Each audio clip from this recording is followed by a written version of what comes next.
কি বাঙালি ভাই, মন খারাপ কে? না ভাই এমনি মন ভালো না বেশি আপনার। আজকে ঈদ ভাই, বহেন কই, বসেন বসেন। আজকে ঈদ কিন্তু মনে কোনো আনন্দ নাই বুঝছেন।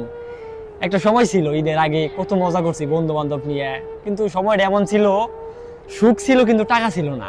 আজকে ভাই মানি ব্যাগ ভর্তি টাকা আছে, স্যালারি পাইছি আলহামদুলিল্লাহ, কিন্তু ওইরকম কোনো ফিলিংস হইতেছে না রে ভাই, যেমনি বাংলাদেশি হইতো ওইরকম কোনো সুখ আমি পাইতেছি না। কত মানুষ, হাজার হাজার মানুষ এনে ঘুরতেছে, ছবি তুলতেছে, কিন্তু আমার দেশটার ফিলিংস এখনো আমি পাইতেছি না। মন খারাপ করে না, এরকম হয় যখন টাকা থাকে তখন সময় থাকে না, যখন টাকা না থাকে তখন সময় থাকে। মন ভালো রাখেন।